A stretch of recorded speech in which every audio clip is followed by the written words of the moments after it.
நன்றி நன்றி நன்றி நன்றி நன்றி பிராங்க்லின், நன்றி கமலநாதன். நண்பர்கள் அனைவருக்கும் என்னுடைய அன்பான பணிவான வணக்கங்கள். என் பெயர் ஜான். நான் ஒரு குடிநோயாளி. எல்லாம் வல்ல இறைவனோட அருளாலையும் தோழமையில் இணைந்து செயல்படுவதால் நான் பெற்றுக்கொள்ளக்கூடிய அனுபவம் தம்பு நம்பிக்கையாலையும் இன்னைக்கு ஒரே ஒரு நாள் நான் குடிக்கல, தெளிவா மன நிறைவா அமைதியா வாழ என்னாலான எல்லா முயற்சிகளையும் செய்து கொண்டிருக்கின்றேன்.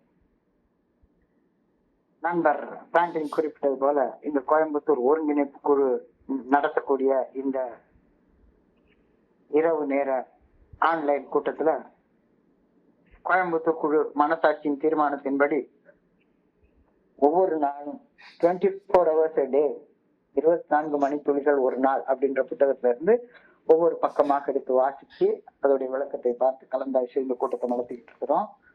அதன் தொடர்ச்சியாக இன்னைக்கு நாம அடைஞ்சிருக்கிற பக்கம் மார்ச் மாதம் 12ஆம் தேதி. முதல்ல இந்த சிந்தனையை வாசித்து அதுக்கு அப்புறமாக அதோடைய விளக்கத்தை பார்த்து கலந்தாய்ச்சி இந்த கூட்டத்தை நடத்தி கொள்வோம்.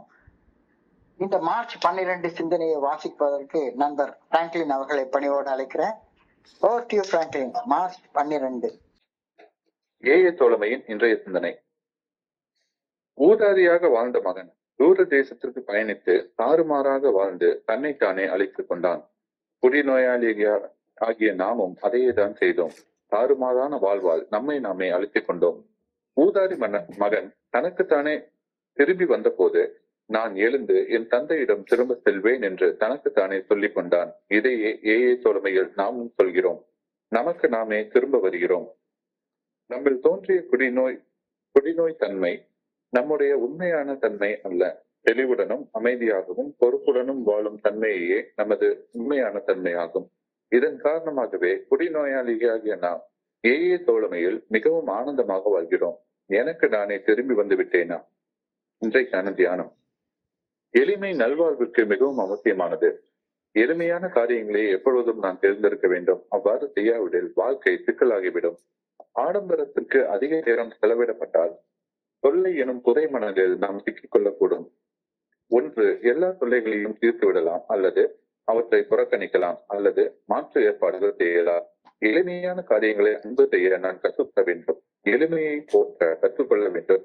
பதவியாலும் பணத்தாலும் மனிதர்களை தரம் பிரிக்கும் உலகம் சார்ந்த தர நிர்ணயம் எனது வாழ்வின் தரத்தை நிர்ணயம் செய்ய நான் அனுமதிக்க கூடாது. இன்றைக்கான பிரார்த்தனை. வாழ்வில் எளிமையான காரியங்களை நான் அன்பு செய்ய வேண்டும் என்பதற்காக இறைவனை பணிவுடன் வேண்டுகிறேன். என் வாழ்வை சிக்கல் என்று சுதந்திரமாக வைத்துக் கொள்ள வேண்டும் எனவும் இறைவனை பணிவுடன் வேண்டுகிறேன். நன்றி சார். நன்றி நன்றி நன்றி நன்றி நன்றி பிராங்க்லின், நன்றி பிராங்க்லின். நண்பர்கள் அனைவருக்கும் மீண்டும் ஒருமுறை என்னுடைய அன்பான பணிவான வணக்கங்களை தெரிவித்துக் கொள்றேன். என் பேர் தான். நான் ஒரு குடிநோயாளி. எல்லாம் இறைவனோட அருளாலையும் தோழமையில இணைந்து செயல்படுவதால் நான் பெற்றுக்கொள்ளக்கூடிய அனுபவம் தம்பு நம்பிக்கையாலையும் இன்னைக்கு ஒரே ஒரு நாள் நான் குடிக்கல, தெளிவா மன நிறைவா அமைதியாக வாழ என்னாலான எல்லா முயற்சிகளையும் செய்து கொண்டிருக்கின்றேன். வேதத்துல நிறைய பேரபிள்ஸ், ஓமைகள் சொல்லப்பட்டிருக்கிறது. அதுல பைபிள்ல சொல்லப்பட்டிருக்கிற ஓமையில ரொம்ப முக்கியமாக சொல்லப்படுற ஓமை ப்ராடிகல் சன், ஊதாரி மகன் அப்படின்ற ஒரு கருத்து பற்றிய ஒரு ஓமை. ஊதாரி மகன், அதாவது தன்னுடைய கடமை, தன்னுடைய பொறுப்பு, தனக்கு தான் எதுக்காக படைக்கப்பட்டோம் அந்த நோக்கமே தெரியாம ஊரு சுத்திட்டு சோறு தின்னுட்டு அலையக்கூடிய ஒரு கேரக்டர். அவனைத்தான் ப்ராடிகல் சன் அப்படின்னு சொல்றோம். அவனுக்கு தான் ஏன் படைக்கப்பட்டோம், தன்னுடைய கடமை என்ன, வேலை என்ன அதெல்லாம் தெரியாது. அவனைத்தான் ஊதாரி மகன்னு சொல்றோம். அந்த ஓமை, அந்த பேரபிள் என்ன சொல்லுது அப்படின்னு சொன்னா, ஒரு ஊர்ல ஒரு பெரிய பணக்காரர், ரொம்ப மிகப்பெரிய பணக்காரர். அவருக்கு ஏகப்பட்ட செல்வங்கள் இருக்கு. அந்த பணக்காரருக்கு 2 மகன்கள் இருக்காங்க. மூத்த மகன் தந்தையுடைய சொத்துக்கள் எல்லாம் கவனிச்சுக்கிட்டு அவருக்கு பணிஞ்சு காலையில் எழும்ப வேண்டியது, வயலுக்கு போக வேண்டியது, வேலை செய்ய வேண்டியது, எல்லாருக்கும் சம்பளம் கொடுக்க வேண்டியது, நல்ல அவரு தந்தைக்கு பணிஞ்சு செயல்பட்டு இருக்கான். அப்போ அப்பா கூட இருக்கிற நேரத்துல தாந்தோண்டித்தனமாக வாழ முடியாது, ஊதாரியாக வாழ முடியாது. அப்பாவுக்கு கொஞ்சம் பணிஞ்சுதான் நடக்கணும். ஆனா இவனுக்கு அந்த பணிஞ்சு வாழக்கூடிய வாழ்க்கை அந்த 2வது மகனுக்கு பிடிக்கல. அவனுக்கு உலக இன்பத்தை எல்லாம் அனுபவிக்கணும், சுகமா வாழணும், அப்பா கூட இருந்தா அது நடக்காது அப்படின்னு அவன் மனசுக்கு தோணுது. உடனே அப்பா கூட வாக்குவாதம் பண்ணி சண்டை போட்டு அவருடைய சொத்துல தனக்கு சேர வேண்டிய பங்கை பிரிச்சு வாங்கிக்கிட்டு தூர தேசத்துக்கு போயிடுறான். தூர தேசத்துக்கு போய் சுகமாக வாழலாம்னு தீர்மானிக்கிறான். தான் தோன்றித்தனமாக வாழலாம்னு தீர்மானிக்கிறான். வாழவும் செய்யறான்.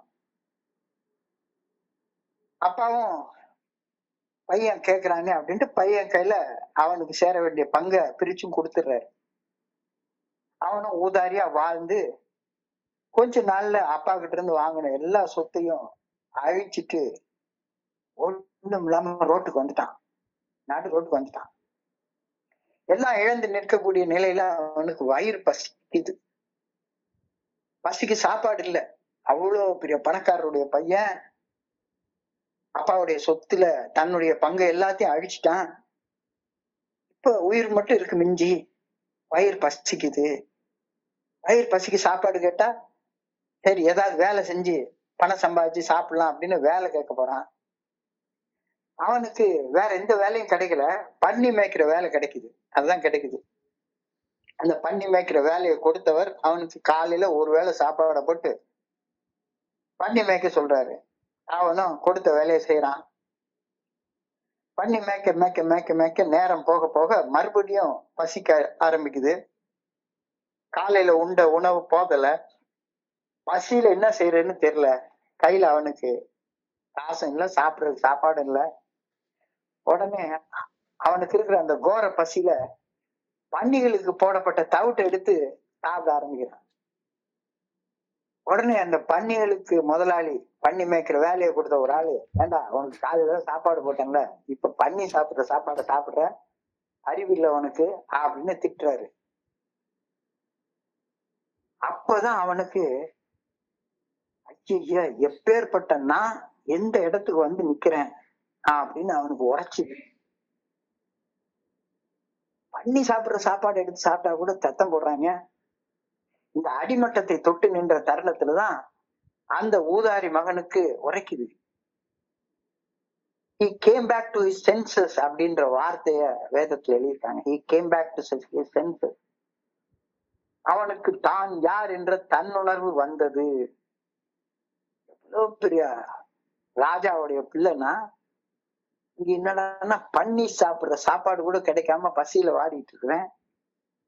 He came back to his senses. உணர்வற்று வாழ்ந்த அந்த ஊதாரி மகன் தான் யார் என்ற தன்னுணர்வு பெற்று தனக்கு தானே திரும்பினான். இதுதான் வேதத்துல சொல்லப்பட்டிருக்கிற வசனம். அதாவது தான் யாருன்னு தெரியாம, தன்னுணர்வு இல்லாம தனக்கு என்ன நிகழ்வு அப்படின்ற நிகழ்வறியா நிலையில அவன் வாழ்ந்து கொண்டிருக்கிறான். அன்கான்சியஸா வாழ்ந்துட்டு இருக்கிறான். அவனுக்கு தான் எதுக்கு படைக்கப்பட்டோன்ற நோக்கம் தெரியல.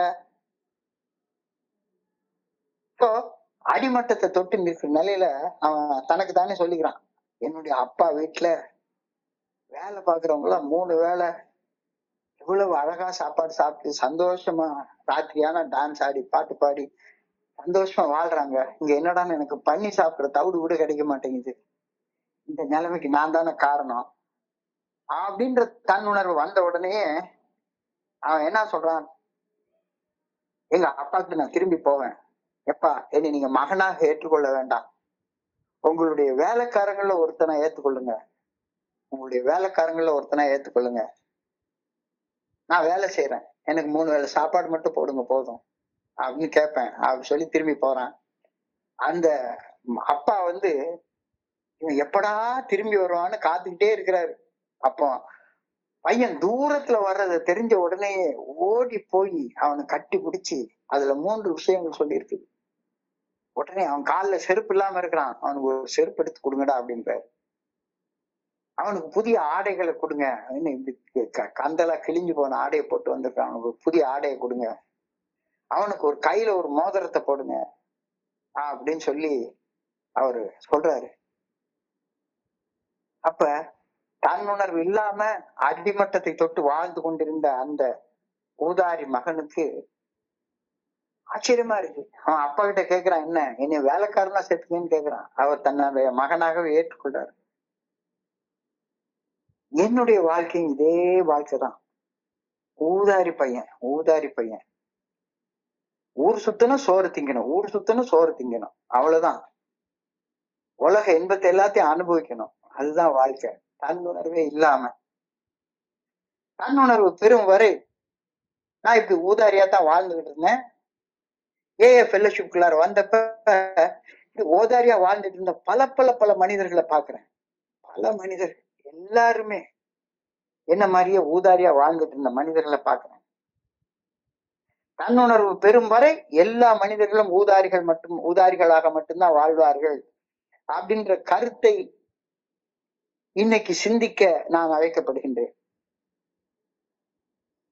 அழகா திருமந்திரத்துல எழுதியிருக்கிற பாட்டு, தன்னை அறிய தனக்கு ஒரு கேடில்லை, தன்னை அறியாமல் தானே கெடுகின்றான், தன்னை அறியும் அறிவை அறிந்தபின் தன்னை அர்ச்சிக்க தான் இருந்தானே. தன்னுணர்வு பெறும் வரை, தான் யார் என்று தெரியும் வரை, தான் எதுக்கு படைக்கப்பட்டோம், தான் படைக்கப்பட்ட நோக்கம் என்ன, தன்னுடைய கடமை என்ன அப்படின்னு தெரிகிற வரைக்கும் எல்லாரும் ஊர் சுத்தணும், குடல் கறி திங்கணும் அப்படின்ற எண்ணத்துல தான் அத்தனை பேர் இருப்பாங்க. குடிக்கணும், குடல் கறி சாப்பிடணும், ஊரை சுத்தணும், விதவிதமா என்ஜாய் பண்ணணும், லைஃப அனுபவிக்கணும், விதவிதமா ட்ரெஸ் போட்டுக்கணும், புதுசா கார் வாங்கிக்கணும், இதுதான் படைப்பின் நோக்கம் அப்படின்னு ஊதாரியாக இருக்கிற வரைக்கும் அப்படிதான் தோணும். தன்னுணர்வு பெறும் வரை எல்லா மனிதர்களும் ஊதாரிகளாக மட்டுமே வாழ்வார்கள் அப்படின்ற கருத்தை இன்னைக்கு சிந்திக்கிறதுக்கு கொடுத்திருக்காங்க. அப்போ ஒரு மனுஷனுக்கு கெடுதல் ஏன் வருது? தன்னுணர்வு இல்லாம ஒரு மனுஷன் செயல்படுவதால, தன்னுணர்வு இல்லாம, தான் யார் என்ற உணர்வு இல்லாம, தன்னுடைய படைப்பின் நோக்கம் தெரியாம ஊதாரியாக வாழ்ந்து கொண்டிருக்கிற மனுஷனுக்கு மட்டும்தான் கெடுதல் உண்டாகும். அந்த கெடுதலை கொடுத்து ஆண்டவன் டேய் நீ உன் கடமை தெரியாம, படைக்கப்பட்ட நோக்கம் தெரியாம வாழ்ந்துட்டு இருக்க அப்படின்னு உணர்த்துறதுக்காகத்தான் வலி, வேதனை, துன்பம், துயரம், சிக்கல் எல்லாத்தையும் கொடுக்குறாரு. தன்னுணர்வின்றி செயல்படுவதால் மட்டுமே வலி வருது, வேதனை வருது, துன்பம் வருது, துயரம் வருது, கெடுதல் வருது. தன்னுணர்வு இல்லாது செயல்படும் ஒரே காரணத்தால் மட்டுமே நான் ஏன் தன்னுணர்வு அற்ற செயல்களால எனக்கு நானே கெடுதல் வரவழைத்துக் கொள்றேன்ன்றது எனக்கு புரியணும். என்னாலதான் நானேதான் பண்ணி மேய்க்கிற லெவலுக்கு என்னை கொண்டாந்துட்டேன், கீழ் மட்டத்துக்கு என்னை கொண்டாந்துட்டேன். நான் ராஜாவுடைய பிள்ளை. ஆனா என்னுடைய செயல்களால, தன்னுணர்வற்ற செயல்களால, ஊதாரித்தனமான சிந்தனைகளால நான் இந்த நிலைமைக்கு வந்துட்டேன். அப்ப ஏன் நான் பண்ணி மேய்க்கிற லெவலுக்கு இறங்கிட்டேன் கீழே? ஊதாரித்தனமான சிந்தனைகள், ஊதாரித்தனமான பேச்சு, ஊதாரித்தனமான நடத்தை, இதனால வந்துட்டேன். இந்த ஊதாரி மகனுக்கு நான் பெர்ஃபெக்டான உதாரணம். 38 வயசு வரைக்கும் நான் இப்படித்தான் வாழ்ந்துட்டு இருந்தேன். 38 வயசு வரைக்கும் யாரு எங்க கூப்பிட்டாலும் ஓடி போயிடுவேன். சோறு கிடைக்குதுன்னா போதும், சோறு கண்ட இடம் சொர்க்கம். தண்ணியோட சேர்த்து சோறு கொடுக்குறாங்க அப்படின்னா சரிதான், டபுள் சொர்க்கம். போதையில சாப்பிட்டுட்டு என்னத்தையா பாட்டு பாடிட்டு டான்ஸ் ஆடிட்டு சும்மா ஏதாச்சும் தெரிஞ்ச ஜோக்க சொல்லிட்டு சிரின்னு திரிச்சுக்கிட்டு வீட்டுல பொண்டாட்டிக்கு சோறு இருக்கா, பிள்ளைக்கு சோறு இருக்கா, அதெல்லாம் யோசிக்கிறதே கிடையாது. அப்படிதான் வாழ்ந்துட்டு இருந்தேன். இதைத்தான் இன்னைக்கு சிந்தனையுடைய முதல் வரியாக கொடுத்திருக்கிறாங்க. The prodigal son took a journey into a far off country and walked in substance with a riotous living. தன்னிட்ட இருந்த பொருள் எல்லாத்தையும் ஊதாரித்தனமா செலவு பண்ணி, கடனை வாங்கி செலவு பண்ணி அப்படித்தான் வாழ்ந்துட்டு இருக்கான். That is what I did when I was an alcoholic. நான் அப்படித்தான் வாழ்ந்துட்டு இருந்தேன். யார் எங்க கூப்பிட்டாலும் சரிதான், தண்ணி அடிக்கலான்னு கூப்பிட்டா போதும், என் கையில பணம் இல்ல வாங்கி கொடுக்குறேன் அப்படி சொன்னா போதும், எங்கன்னாலும் போயிடுவேன். இறையர் பேராற்றல் என் பங்காக எனக்கு கொடுத்திருந்த அனைத்து திறமைகளையும், அனைத்து நல்ல கொடைகளையும், எல்லாவற்றையும் என்னுடைய கட்டுப்பாடற்ற, கட்டுக்கடங்காத, ஒழுக்கமற்ற வாழ்க்கையால விரயம் செய்தேன். கட்டுக்கடங்காத வாழ்க்கை. எனக்கு ஏகப்பட்ட கொடைகளை ஆண்டவன் கொடுத்துருக்காரு. ஒரு நல்ல உடலை கொடுத்துருக்காரு, கண்ணை கொடுத்துருக்காரு, காதை கொடுத்துருக்காரு, கையை கொடுத்துருக்காரு, நடக்கிற வலிமையை கொடுத்திருக்கிறாரு, சம்பாதிக்கிற திறமையை கொடுத்திருக்கிறாரு. இறைவன் கொடுத்திருந்த எல்லா திறமைகளையும் எல்லா கொடைகளையும் என்னுடைய கட்டுக்கடங்காத ஒழுக்கமற்ற வாழ்க்கையால விரயம் செய்தேன். கம்ப்ளீட்டா விரயம் செய்துட்டேன். We work our substance with riotous living. என்னுடைய பொருள்கள் அனைத்தையும் we work our substance with riotous living. Riotous living அப்படின்னா என்ன? இறையர் பேராட்டில் நல்ல ஒழுங்கான வழிகாட்டுதலுக்கு முரண்பட்ட வாழ்க்கை, ஒழுக்கத்துக்கு முரண்பட்ட வாழ்க்கை riotous living. ஒரு புரட்சி பண்றேன் அப்படின்ட்டு உலகத்துல நான் தான் எல்லாத்த விட பெரிய ஆளு அப்படின்னு வித்தியாசமானவன். I am different. இவனுக்கு எல்லாம் வாழ்க்கையை என்ஜாய் பண்ண தெரியல, எனக்கு மட்டும்தான் என்ஜாய் பண்ண தெரியுது அப்படின்னு வித் மை riotous living, முரண்பட்ட ஒழுக்கமற்ற வாழ்க்கையால இறையர் பேராட்டில் எனக்கு கொடுத்திருக்கிற எல்லா கொடைகளையும் விரயம் செய்து கடைசியில பேங்க்ரப்ட் ஸ்டேட்டுக்கு வந்துட்டேன், பண்ணி வைக்கிற ஸ்டேட்டுக்கு வந்துட்டேன். மனசாட்சி உறுத்தும் செயல்களை மனசாட்சியுடைய உறுத்துதலையும் மீறி செய்யறது riotous living. மனசாட்சி சரின்னு சொல்லக்கூடிய செயல்களை செய்ய மறுக்கிறது, புரட்சி பண்றது, அது riotous living. முரண்பட்ட வாழ்க்கை வாழ்ந்ததால என்னுடைய ஆற்றல் விரயமாச்சு.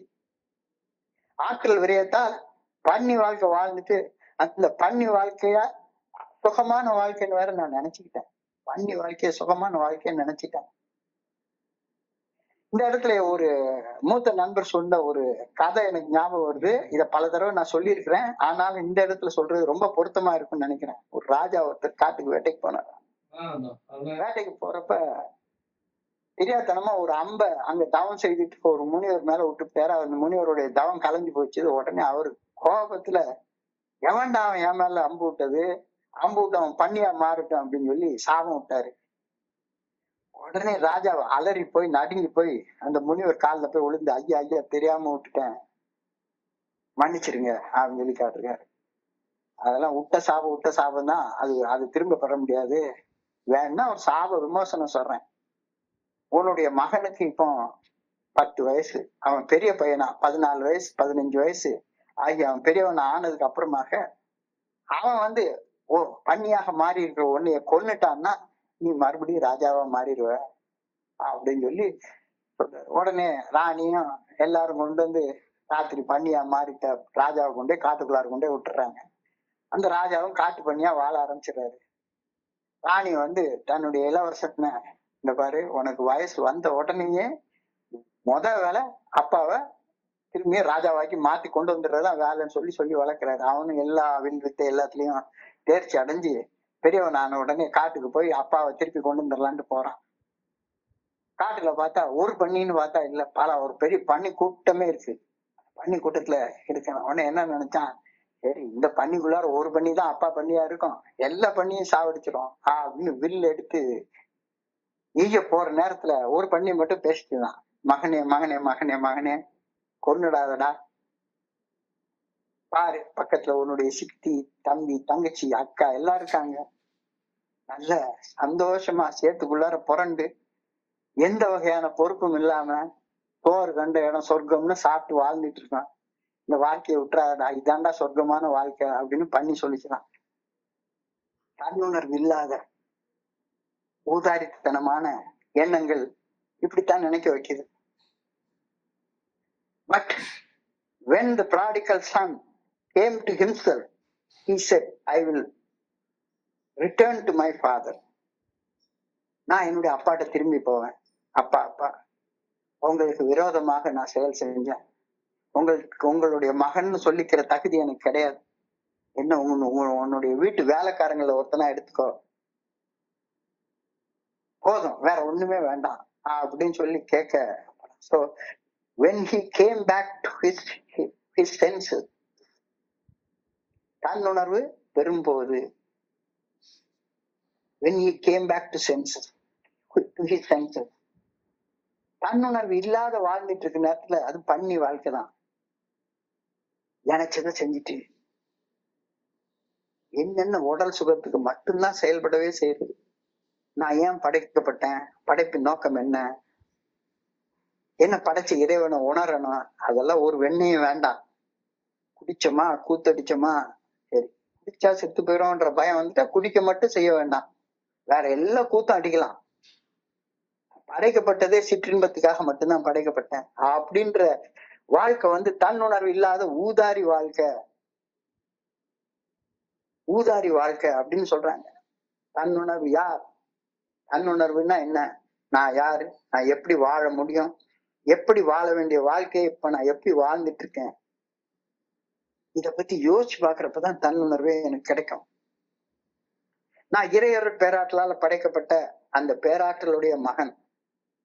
இறைவன் எனக்கு அளித்துள்ள அளப்பரிய ஆற்றலின் உணர்வு இல்லாம மனம் போன போக்குல போய் பன்னியோட பன்னியா நான் வாழ்ந்துட்டு இருக்கேன். ராஜாவா வாழ வேண்டிய நான் பன்னி வாழ்க்கை வாழ்ந்துட்டு இருக்கேன். பன்னி வாழ்க்கை வாழ்ந்துட்டு இருக்கேன் அப்படிங்கிற தன்னுணர்வு கூட இல்லாம இந்த பன்னி வாழ்க்கை தான் சுகமான வாழ்க்கைன்னு வேற நினைச்சிட்டு இருக்கேன். ராஜ வாழ்க்கை வாழணும்னா, ராஜாவோட அரண்மனையில வாழணும்னா, ராஜாவோடைய வாழ்க்கை, அந்த வாழ்க்கை நிலைக்கு நான் திரும்பி போனோம். That's what I do in AA. That's what I do in AA. I came back to my senses. Come back to yourself. Come back to yourself. நீ யாரு, எப்படி வாழ வேண்டிய நீ ஏன் இப்படி வாழ்ந்துட்டு இருக்க, இந்த கேள்வியை தான் இன்னைக்கு நம்ம கிட்ட கேக்குறாங்க. இதை சிந்திச்சு பார்க்க சொல்றாங்க. எப்படி வாழ வேண்டிய நீ ஏன் இப்படி பண்ணி மாதிரி வாழ்ந்துட்டு இருக்க? அந்த பண்ணி மாதிரி வாழ்றோன்ற தன்னுணர்வு இல்லாம எப்ப பார்த்தாலும் ஒரு கோபம், எப்ப பார்த்தாலும் ஒரு பயம், எப்ப பார்த்தாலும் சாப்பாட்டு ஆசை, எப்ப பார்த்தாலும் காம வெறி, இதெல்லாம் இருக்குன்னு தெரியாம வாழ்ந்துட்டு இருக்க. இதுதான் வாழ்க்கை, நான் எதுக்காக படைக்கப்பட்டேன் அப்படின்ற நோக்கம் கூட தெரியாம வாழ்ந்துட்டு இருக்கிறேன். Come to myself means to regain my senses, to start thinking and acting normally after a period of confusion, shock and emotional distortion. அதாவது குடி வாழ்க்கையில நான் நானாக வாழவே இல்லை, எனக்கு நானே அந்நியனாக வாழ்ந்து கொண்டிருக்கிறேன். Come back to my self அப்படின்னா எனக்கு நானே திரும்பினேன் அப்படின்ற வார்த்தைக்கு நான் உண்மையில யார் என்ற தன்னுணர்வு பெற்று இழந்து போயிருந்த மன அமைதிய, இழந்து போயிருந்த நிம்மதிய, இழந்து போயிருந்த மன நிறைவை திருப்ப பெற்று ஒரு மனிதனை போல சிந்திக்கவும் செயல்படவும் கற்றுக்கொள்ளணும். அதுதான் எனக்குள்ளானே திரும்பி வர்றது அப்படின்னு. அதுக்கெல்லாம் நான் ஏன் வரலன்னா, இன்னைக்கு சிந்தனை தான். யோசிச்சு பாருப்பா, கொஞ்சம் அமைதியா யோசிச்சு பாரு. எதுக்காக ஏக்கு வந்திருக்க, எதுக்காக வந்திருக்க, நீ ஏல செய்ய வேண்டிய வேலை என்ன? Come back to yourself. Come back to yourself. Come back to myself means to regain senses and my composure, to start thinking and acting normally after a period of confusion, shock and emotional distortion. Regaining composure. உள்ள சமநிலைய மீண்டும் பெற்றுக்கொள்தல். அப்படியே கொந்தளிச்சே வாழ்ந்துட்டு இருக்கிறது. எப்போ பார்த்தாலும் ஒரு கொந்தளிப்புல, உணர்வு தடுமாற்றத்துல, உணர்ச்சி கொந்தளிப்புல, அதிதீவிர மன கிளர்ச்சியில, அதிதீவிர மன வெறியில, யாரையாச்சும் குத்தம் சொல்லிட்டு, பொறாமப்பட்டு, சந்தேகப்பட்டு, பேராசைப்பட்டு இந்த வாழ்க்கை வாழ்றதுல இருந்து regaining your composure is coming back to my self. என்னுடைய தவறுகளின் உண்மையான தன்மையை அறிந்து கொள்வது coming back to my self. என்னுடைய தவறுகளின் உண்மையான தன்மையை அறிந்து கொள்வது coming back to my self. Accepting myself as I am. நான் எந்த நிலைமையில வாழ்ந்து கொண்டிருக்கிறேனோ அந்த நிலைமையில பண்ணி மேய்ச்சிற நிலைமையில இப்ப இருக்கேன் அப்படின்ற அந்த தன்னுணர்வை பெற்றுக்கொள்வது coming back to my self. To recover my senses, regain composure, to recover my capacity for sound judgment. இதை செய்யணும், இதை செய்யக்கூடாது அப்படின்ற சவுண்ட் ஜட்ஜ்மெண்ட்டுக்கு திரும்பி வர்றது coming back to my self. எதை பத்தியும் தெரியாம ஒரு குவார்டர் பாட்டிலுக்காண்டி பிச்சை எடுத்துட்டு அலையிறது, பிச்சை எடுத்துட்டு அலையிறது. 10 ரூபா, 10 ரூபா, 5 ரூபா, 50 ரூபா, 20 ரூபா. ஏன்டா எல்லாம் இவ்வளவு பெரிய ஆளு நீ, எதுக்கு இப்படி ஒரு குவார்டர் பாட்டிலுக்காண்டி பிச்சை எடுத்துட்டு இருக்க? எப்ப பார்த்தாலும் நாக்க தொங்க போட்டு ஜொல்லு விட்டுட்டே அலையிற, ஏன்? You are not in your senses. தன்னுணர்வு இல்லாம வாழ்ந்து கொண்டிருக்கிற, யாருன்னு தெரியாம வாழ்ந்து கொண்டிருக்கிற. My alcoholic self is not my real self. My sane, sober, respectable self is my real self. ஊதாரியா போறப்ப அப்பாவுடைய மகன், எவ்வளவு பெரிய ஆளுடைய மகன் நானு, இந்த பிரபஞ்சத்தையே படைத்த ஒரு பெரிய பிரபஞ்ச இயக்க பேராற்றலுடைய படைப்புனா, இதெல்லாம் தெரியாம என்னுடைய உடம்ப வச்சு இந்த சதையால மட்டுமே வாழ்ந்து கொண்டு, இந்த என்னுடைய குடி நோய் செல்ஃப் அது நான் இல்ல. My alcoholic self is not my real self. My sane, sober, respectable self, தெளிவான மன தெளிவுள்ள மரியாதையாக வாழ வேண்டிய நான் தான் உண்மையான நான். தட் இஸ் வை அப்படி வாழ ஆரம்பிச்சதுக்கு அப்புறம் தோழமையில ஃபெல்லோஷிப்ல நான் ஹாப்பியா ஆனந்தமா இருக்க ஆரம்பிக்கிறேன். அப்படி இல்லைன்னா மறுபடியும் தோழமையில வந்து இங்கேயும் வந்து என் வீட்டுல பொண்டாட்டி சாப்பிட்டாலும் சாப்பிடலையா அதை பத்தி எல்லாம் கவலையே இல்லை. நான் பாட்டுக்கு கோவாவுக்கு கன்வென்ஷன் அட்டன் பண்றதுக்கு 10,000 ரூபாய் மீட்டர் வெட்டிக்கு கடன் வாங்கிட்டு போனேன்னா மறுபடியும் அதே ஊதாரி வாழ்க்கை, அதே பன்னி வாழ்க்கை, அதைத்தானே வாழ்ந்து கொண்டிருக்கிறேன். நான் குடி நோயால பாதிக்கப்பட்ட ஒரு குடி நோயாளி, சந்தேகமே இல்லை. ஆனால் குடி நோயால் வாடி வதங்கி வாழ்வதற்காக நான் இடையர் பேராற்றலால் படைக்கப்படவே இல்லை. நான் கடவுளாலேயே குடிநோயாளியா படைக்கப்பட்டுட்டேன். நான் பிறப்பிலேயே குடிநோயாளி. இதெல்லாம் வீணா வார்த்தை இல்லையா? கடவுள் என்னைய குடிநோயாளியாகவே படைச்சிட்டாரு. மண்டையில என்ன கிறுக்கா பிடிச்சு போச்சு? நான் என்னுடைய ஊதாரித்தனமான மனசால ஊதாரித்தனமாக சிந்திச்சு பேசி செயல்பட்டு நான் ஒரு குடிநோயாளியா மாறிட்டேன். கடவுள் என்னை குடிநோயாளியெல்லாம் படைக்கல. எந்த குழந்தையும் நல்ல குழந்தைதான் மண்ணில் பிறக்கையிலே. அது நல்லவனாவதும் குடிநோயாளியா வாழ்வதும் நீ வாழ்ந்த வாழ்க்கையால குடிநோயால வாடி வதங்கி வாழ்வதற்காக நான் இறையாளர் பேராற்றலால் படைக்கப்படவில்லை.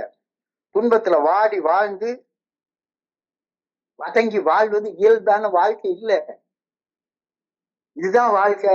நான் கடனை வாங்கி கஷ்டப்பட்டு இஎம்ஐ கட்டியே வாழ்றதுக்கே படைக்கப்பட்டவன் அப்படின்ற எண்ணம் வந்து நிறுத்து. அந்த வாழ்க்கையில இருந்து வெளியே வா.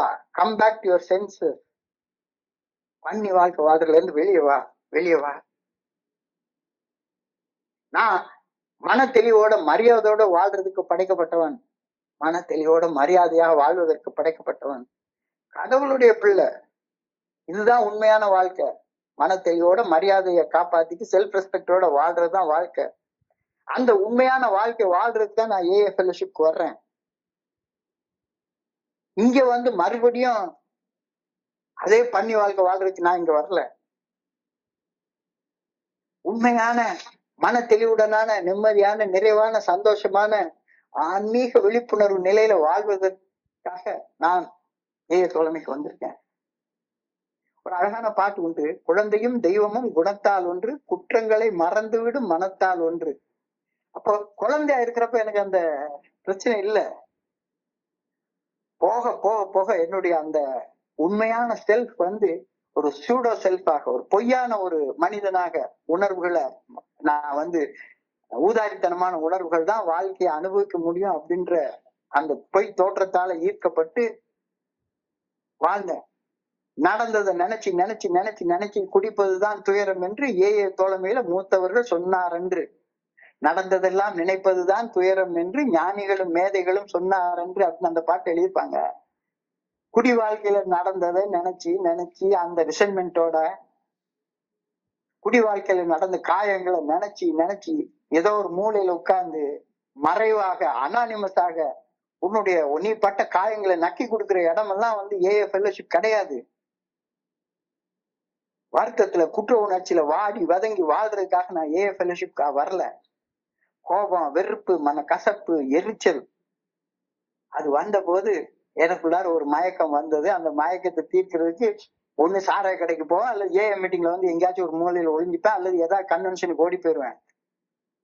கோபம், வெறுப்பு, மன கசப்பு வந்த போது மயக்கம் வந்தது. மயக்கம் வந்த போது மனதில் வாழ்ந்திருந்த தெய்வம் கொஞ்சம் மறைந்து நின்றது. உனக்குள்ளார வெறுப்பும் எரிச்சலும் இந்த மாதிரி ஊதாரித்தனமான சிந்தனைகள் இருக்கிறப்ப உனக்குள்ளார இருக்க தெய்வ நினைவு உனக்கு எப்படி வரும்? ஏஏ தோழமையில் வந்து இணைந்த பின் வெறுப்பு, மன கசப்பு என்ற அந்த மேகம் விலகி சென்றது. எனக்குள்ளார குடியிருந்த அந்த தெய்வத்துடைய தர்சனம், தோற்றம் எனக்கு கொஞ்சம் கிடைக்க ஆரம்பிச்சது. நெஞ்சில் குடியிருந்த தெய்வம் கொஞ்சம் மீண்டும் எனக்குள்ளார குடிகொள்ள வந்தது. Have I come back to myself? இதான் கேள்வி. நீ தன்னுணர்வு நிலையில வாழ்ந்துட்டு இருக்கியா, அல்லது இன்னமும் பண்ணி வாழ்க்கைதான் வாழ்ந்துட்டு இருக்கியா? இந்த ராஜா சொன்ன மாதிரி, மகனே மகனே மகனே நீ போய் நாட்டையே ஆண்டுகடா, எனக்கு நாடு வேண்டாம், ராஜா பட்டமும் வேண்டாம், ரெஸ்பான்சிபிலிட்டி வேண்டாம், பொறுப்பு வேண்டாம். இங்க உன்னுடைய சித்தி, ஒரு சித்தி, 2 சித்தி, 10 சித்தி, தம்பி தங்கச்சி, இதோட சந்தோஷமா வாழ்ந்துட்டு இருக்க, என்ன இப்படியே விட்டுரு. இந்த நிலைமையிலதான் இன்னும் வாழ்ந்துட்டு இருக்கேன் நான். Have I come back to myself? இந்த கேள்வி கேட்டதை தொடர்ந்து தியானம். எளிமையான மனம் நல்வாழ்க்கை வாழ்வதற்கு தேவையான உறுதியான அடித்தளம். எளிமையான மனம். ஊதாரித்தனமான மனம் வந்து காம்ப்ளிகேட்டட் மைண்ட், குழப்பம் முடிச்ச மனம் தான் ஊதாரி மனம். என்னடா செய்யலாம்? சந்தோஷத்தை உருவாக்குறதுக்கு குடிக்கலாமா, கூத்தடிக்கலாமா, எந்த பொண்ணை போய் விரட்டலாம், எங்க போய் எவனை திருடி சம்பாதிக்கலாம்? இது குழப்பம் முடிச்ச மனம். எளிமையான மனம், சிம்பிள் மைண்ட், நல்வாழ்க்கை வாழ்வதற்கு தேவையான உறுதியான அடித்தளம். இந்த கருத்துல கவனத்தை குவிச்சு சிந்திச்சு பார் அப்படின்னு சொல்லி நீ தியானத்துல கொடுத்திருக்காங்க. Simplicity is the keynote of a good life. Choose the simple things always. Simple things always. Simplicity is the keynote of a good life. Choose simple things always. நான் எப்பவுமே ஒரு குடிநோயாளியாக ஒரு ஆடம்பர சிந்தனைகள் தான் எனக்குள்ளார இருந்துட்டே இருக்கும். ஆடம்பர சிந்தனைகள் தான் இருந்துட்டே இருக்கும். ஆடம்பரமாக சிந்தனை பண்ணி, ஆடம்பரமாக கனவு கண்டு, எளிமையான உணவு, எளிமையான உடை, எளிமையான உறைவிடம். அடிப்படை தேவை எளிமையா இருந்தா பத்தாதா? எளிமையான உணவு. இப்பெல்லாம் வந்து ரொம்ப உண்மையிலைங்க, பிராமிஸா சொல்றேன், எவ்வளவு பெரிய மட்டன் பிரியாணி சாப்பிட்டு வாழ்ந்த காலத்துல கூட காலையில எந்திரிச்சா என்ன வேணும்? நேற்றுக்கு வச்சிருக்கிற ரைஸ்ல கொஞ்சோண்டு தண்ணியை ஊத்தி வச்சுட்டு, நல்ல அழகா கொஞ்சோண்டு மோரோ தயிரை ஊத்தி 2 சின்ன வெங்காயத்தை ஊத்தி சாப்பிட்டா மனைவிக்கு வேலை மிச்சம், எனக்கு உடல் ஆரோக்கியத்துக்கு ஆரோக்கியம், டேஸ்டுக்கு டேஸ்ட். இப்போ ஒரு 5 ஸ்டார் ஹோட்டல்ல போனா அவன் இந்த பழைய சோறு அப்படின்னு சொல்லி போட்டு அது மனுல ஒண்ணு வச்சு அதுக்கு 500 ரூபாய் விலை போட்டு வச்சிருக்கான். பழைய சோறு, முந்தின நாள் வச்சிருக்கிற சோறை தண்ணி ஊற்றி கொஞ்சோண்டு தயிரை வச்சு 2 சின்ன வெங்காயத்தை மண் சட்டியில கொண்டாந்து வச்சு 500 ரூபான்னு சொல்றான். 5 ரூபாய் 10 ரூபாய்க்கு செய்யக்கூடிய உணவு அது. எளிமையான உணவு. எங்க போனாலும் சரிதான், பெரிய பிராண்டட் லூயி பிலிப் ஷர்ட் தான் பாக்குறது. போய் 5000 ரூபாய் 6000 ரூபாய் ஷர்ட் எடுத்து போட்டு, எளிமையான உடை, சாதாரணமான உறைவிடம். சாதாரணமா ஒரு 600 சதுரடி 700 சதுரடி 1000 சதுரடி வீடு எனக்கு போதும். எப்ப பார்த்தாலும் காம்ப்ளிகேட்டட் திங்கிங், ஆடம்பரமான சிந்தனை.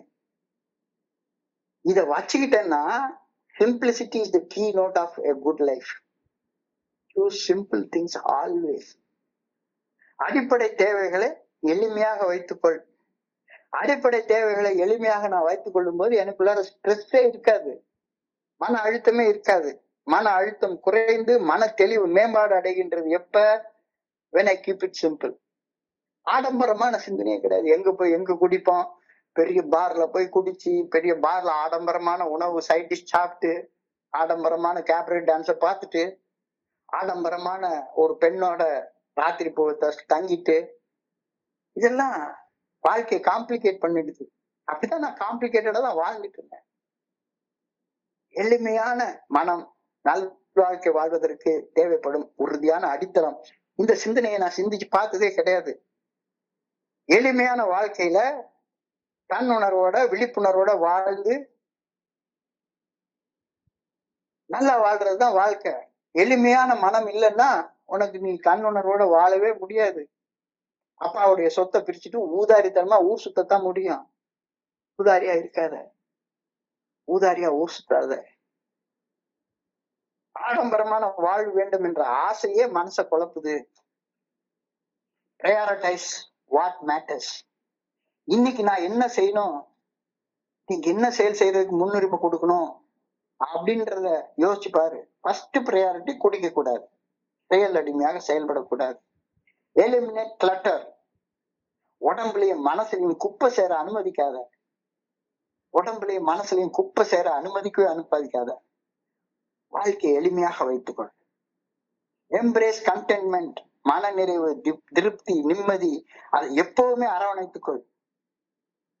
அப்படி அரவணைத்து கொண்டனா வாழ்க்கை எளிமையாக இருக்கும். எளிமையாக வைக்க வைக்க உனக்கு மனசுக்குள்ளார எப்பவுமே நிம்மதி இருக்கும், நிறைவு இருக்கும், திருப்தி இருக்கும்.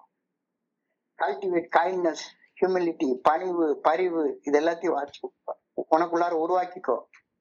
Control your reaction, try to respond. பதில் வினை ஆற்றுவது, ரெஸ்பாண்ட் பண்றது சிம்பிளா இருக்குது. எஸ்னா எஸ்ன்னு சொல்லு, நோன்னா நோன்னு சொல்லு. சிம்பிளா வச்சுக்கோ. காம்ப்ளிகேட்டடா எஸ்ன்னு சொல்லிட்டு நோன்னு சொல்லாத, நோன்னு சொல்லிட்டு எஸ்ன்னு சொல்லாத. ஒரு ரியாக்ஷன், அந்த பர்டிகுலர் மொமெண்ட்ல ரியாக்ட் பண்ணி மனசாட்சி உறுத்தக்கூடிய செயல் செய்யறதுக்கு எஸ்ன்னு சொல்லிடுறது. குழப்பிடும், மனசு குழம்பிடும். எளிமையான மனம் நல்வாழ்க்கை வாழ்வதற்கு தேவையான உறுதியான அடித்தளம். So control your reaction and always try to respond. Life will become complicated if I let it show. ஆடம்பரமாக சிந்திச்சுட்டே இருந்தீங்கன்னா லைஃப் எப்பவுமே காம்ப்ளிகேட்டடா தான் இருக்கும். I can be swamped by difficulties if I let complicated thinking inside my mind. குழப்பங்களுக்கு எளிமையாக தீர்வு காண முயற்சி பண்ணு, இல்ல குழப்பங்களை தவிர்த்திடு. குழப்பங்கள் வந்தா குழப்பமான சூழ்நிலைகளை கடந்து போயிட்டே இரு. குழப்பத்துல செயல்படவே தீர்மானங்கள் எடுக்காத. எளிமையான செயல்பாட்டை கையில் எடுத்துக்கொள். Love humble things in life. எவ்வளவு எளிமையாக வாழ முடியுமா அவ்வளவு எளிமையாக வாழ கத்துக்கோ. உன் வேலையை நீ பாரு, அடுத்தவங்களை குத்தம் சொல்லவே சொல்லாத. Love humble things in life. Never simple things. எளிமையாக வாழ்க்கைக்கு மரியாதை கொடு. The standard must never be the world standard of wealth and power. இந்த உலக தரங்கள் என்ன, பெரிய பணக்காரனை பார்த்தா சாதாரண கார்ல வர்றவனுக்கு எழுந்து நிக்காதவன் ஒரு BMW கார்ல வந்தா போய் கார் கதவை திறந்து விடுற, அதெல்லாம் வேண்டாம். எதுக்கு மரியாதை கொடுக்கணும்? அன்பு, நேர்மை, அந்த மாதிரி வாழக்கூடிய மனிதர்களுக்கு உண்மையிலே மரியாதை கொடு. பணத்துக்கும் பதவிக்கும் வேண்டாம், அது வேண்டாம். இதெல்லாம் உண்மையிலே ஏஐல நான் கத்துக்கிட்ட விஷயம். நான் கடைசி ஒரு 10 வருட கால வாழ்க்கை ஒரு பெரிய விஷயத்துல இருந்தேன். எந்த விஷயத்திலையும் எனக்கு கீழே வேலை பார்க்கறவங்களுக்கு என்ன மரியாதை கொடுக்குறனோ அதே மரியாதையை தான் மேல வேலை பார்க்கறவங்களுக்கு கொடுப்பேன். மேல வேலை பார்க்கறவங்களுக்கு ரொம்ப அதிகமான மரியாதையும் சல்யூட்டும், கீழே வேலை பார்க்கறவங்களுக்கு அவங்க என்னை சல்யூட் பண்ணணும் அப்படின்னு எதிர்பார்க்கறதும் கிடையவே கிடையாது. பெரிய பணக்காரனுக்காக தனி மரியாதை, ஏழையாக வர்றவனுக்கு ஒரு தனி மரியாதை, அதெல்லாம் கிடையாது. Love the humble things in life, ever simple things. எளிமையான விஷயங்களுக்கு மரியாதை கொடுக்க கத்துக்கோ. உலகத்துடைய ஸ்டாண்டர்ட் உலகம் அப்படிதான் இருக்கும். நின்னாங்கன்னா பெரிய பெரிய பதவியில இருக்கிறவங்க, பெரிய பெரிய ஆளுங்களுக்கு அவங்க பாட்டுக்கு வர்றாங்க போறாங்க. எங்க வீட்டுக்கு பக்கத்துல ஒரு திடல் இருக்கு. அந்த திடலுக்கு எப்ப பார்த்தாலும் யாராச்சும் ஒரு பெரிய பெரிய நரேந்திர மோடி அவர்கள் கூட அந்த இடத்துல வந்துதான் எங்க வீட்டுல இருந்து ஒரு 50 மீட்டர் தூரம் போனா அந்த பெரிய மைதானம் இருக்கு. அங்கதான் சோனியா காந்தி வருவாங்க, ராகுல் காந்தி வருவாங்க, மு.க. ஸ்டாலின் வருவாங்க. அங்க பாத்தீங்கன்னா 25,000 30,000 பேர் கூட கூட்டம் கூடி நிப்பாங்க. நமக்கு என்ன வேலைங்க? அவங்க பாட்டுக்கு வர்றாங்க, அவங்க பாட்டுக்கு போறாங்க. இந்த கூட்டத்துல சிக்கி மூச்சு திணறி எதுக்கு அது? தேவையே இல்லை. Your standard of living must never be the world standard of power, wealth, etcetera. இதுக்காக ப்ரேயர் பண்ணேன். I pray that I may love simple things in life. எளிமையான காரியங்களை அன்பு செய்து எளிமையாக வாழணும். அதுக்கான மண் பக்குவத்தை எனக்கு கொடுத்தா அப்பா அப்படின்னு ஆண்டவனை கேட்கிறேன். I pray that I may keep life uncomplicated. ஆடம்பரமா வாழணும்னா ஏகப்பட்ட காம்ப்ளிகேஷன் வரும். உண்மையிலேயே என்ன, ஒரு சாதாரண காட்டன் ஷர்ட் சாதாரணமா போட்டா பார்த்தாது. 5,000 ரூபாய்க்கு காட்டன் ஷர்ட் வாங்கி தான் போடணுமா? 500 ரூபாய்க்கு கூட தான் காட்டன் ஷர்ட் கிடைக்குது. அழகான ஒரு தூய்மையான ஒரு இடம், எனக்காக நான் உருவாக்கி வச்சிருக்கிற தூய்மையான ஒரு புனிதமான இடம்.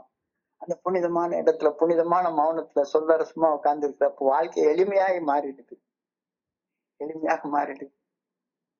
ஆனா நான் ஏதாச்சும் ஒரு இடத்துக்கு வர்றப்ப ஒருத்தர் வந்து அமெரிக்காவுல ஒரு கன்வென்ஷன் நடக்குது, அங்க 5 லட்சம் ரூபாய் செலவு பண்ணிட்டு போயிட்டா சொப்ரைட்டி வந்து இன்னும் ஆழமா போயிடும் அப்படின்னு 5 லட்சம் ரூபாய் மீட்டர் வெட்டிக்கு கட்டணம் வாங்கிட்டு போற அந்த பைத்தியக்காரத்தனத்தை செய்யறதெல்லாம் இல்ல. ஒரு நண்பர் சொல்றாரு, தாய்லாந்துக்கு போலாம்டா, அங்க போனா நல்ல குவாலிட்டேட்டிவ் ஷேரிங் கிடைக்கும். ஷேரிங்க கேட்டு முடிச்சிட்டு அப்படியே போய் கொஞ்சம் மசாஜ் பண்ணிட்டு வந்தா உடம்புக்கும் இதமா இருக்கும். பைத்தியக்காரத்தனமான ஊதாரி மகனுடைய சிந்தனை, பண்ணி வாழ்க்கை, பண்ணி சிந்தனை போகவே மாட்டேங்குது, போகவே மாட்டேங்குது. கோவாவுக்கு போனா பீச்ல நல்ல அழகா பிகினில பெண்ணுகளை பார்க்கலாம். நல்ல பெரிய ரொம்ப ஸ்டாண்டர்டா ஷேரிங் எல்லாம் பண்ணுவாங்க. கோவாலயும் அதே தான் பண்ணுவாங்க, இங்கேயும் அதே தான் பண்ண போறாங்க. எதுக்கு அது? சரி, கையில பணம் இருந்தா தானா போயிட்டு வா, போக கூடாதுன்னு சொல்லல. கையில பணம் இருந்தா போலாம், தாராளமா போலாம். ஆனா கடனை வாங்கிட்டு போகாது, கடனை வாங்கிட்டு போகாது. அப்பாவுடைய சொத்தை பிரிச்சு கேட்டுட்டு போகாது. நீ சம்பாதிச்ச பணத்துல ஒன்னால முடியும்னா கடனை வாங்காம போயிட்டு வா. கோவாவுக்கு போயிட்டு வா, சிம்லாவுக்கு போயிட்டு வா, தாய்லாந்துக்கு போயிட்டு வா, எங்க வேணா போயிட்டு வா. ரொம்ப அழகான சிந்தனை கொடுத்திருக்கிறாங்க. ப்ராடிகாலிட்டி, ஊதாரித்தனம், ஊதாரித்தனம். இந்த ஊதாரித்தனம் மனசுக்குள்ளார இருந்தா வாழ்க்கை காம்ப்ளிகேட்டடா போயிடும், ரொம்ப காம்ப்ளிகேட்டடா போயிடும். எப்போ பார்த்தாலும் சரிதான், மனசு சிந்தனையே ஊதாரித்தனமா தான் இருக்குது. பேசுறப்ப என்ன பேசுறோம்னு தெரியாம உள்ள ஒண்ண வச்சுட்டு வெளியே ஒண்ண மறைச்சு மறைச்சு மறைச்சு மறைச்சு பேசுறது. ஊதாரித்தனமான பேச்சு, ஊதாரித்தனமான செயல்பாடு, இதெல்லாம் விட்டுரு, இதெல்லாம் விட்டுரு. இதை விடுறது எப்படி? Keep it simple, keep it simple, easy does it, easy does it. எளிமையாக செயல்படு, எல்லாமே எளிமையாயிருக்கும்.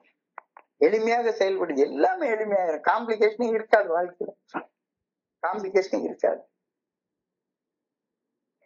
Always be composed. உன்னுடைய தவறுகளின் உண்மையான தன்மைய, தவறு செஞ்சனா உடனே ஒத்துக்கோ. நீ எந்த நிலைமையில இருக்க அந்த நிலைமைய நீ ஏத்துக்கோ. எனக்கு இவ்வளவு சம்பளம்னா அவ்வளவுதான் சம்பளம். என் சம்பளத்துல என்ன சாப்பிட முடியுமோ அதை சாப்பிடும். கடனை வாங்கி ஆட்டுக்கறி வாங்கி சாப்பிடாத. உன் சம்பளத்துல முடியும்னா சாப்பிடு. கடனை வாங்கி ஊர் சுத்தாது, உன் சம்பளத்தை சுத்து தாராளமா. எங்க போனாலும் சரிதான், எங்க போனாலும் சரிதான். ஒரு மலையை பார்க்கணும்னா உன் வீட்டுக்கு பக்கத்துல எங்கேயாச்சும் ஒரு மலை இருக்கும். இமயமலையை போய் பார்த்தா தான். அது இமயமலைக்கு பெரிய பெரிய நடிகர்கள் தவம் செய்யறதுக்கு போவாங்க, அவங்க கையில பணம் இருக்கு, போறாங்க. நீயும் பணம் வச்சிருந்தா போ. Keep it simple, keep it simple. ஊதாரியா இருக்காத, ஊதாரியா இருக்காத. ரொம்ப ஒரு அழகான சிந்தனை. Life can become complicated if your thinking is complicated. நீ ஊதாரித்தனமான சிந்தனைகளை அனுபவிச்சேன்னா லைஃபே காம்ப்ளிகேட்டடா போயிடும். அப்படி போறப்ப நீ பண்ணி வாழ்க்கையில போய் நீயே சிக்கிப்ப. வேண்டாம், அதை விட்டுரு. So I pray that I may keep life, I pray that I may keep life uncomplicated. So ரொம்ப ஒரு அர்த்தம் நிறைந்த அழகான ஆழமான சிந்தனை இன்னைக்கு கொடுக்கப்பட்டிருக்கிறது. அதை தொடர்ந்து ஒரு அழகான தியானம், அழகான பிரார்த்தனை. So, இன்றைய பகுதியை படிக்கிறப்ப என் மனதை கடந்து சென்ற சிந்தனைகளை உங்களோட பகிர்ந்து கொள்ள இந்த நல்ல வாய்ப்பு உருவாக்கி கொடுத்த இந்த குழுவிற்கு என்னுடைய மிக பணிவான நன்றிகளை தெரிவித்துக் கொள்றேன். பொறுமையாக கேட்ட ஒவ்வொரு நண்பருக்கும் என்னுடைய பணிவான நன்றிகள். இந்த இரவு பொழுது நண்பர்களுக்கு இனிமையான இரவாக அமைய இறைவனை பணிவோட வேண்டிக் கொள்கின்றேன். நன்றி நன்றி நன்றி நன்றி நன்றி நன்றி. வாழ்க வையகம், வாழ்க வளமுடன். Thank you so much. Over to you, Franklin.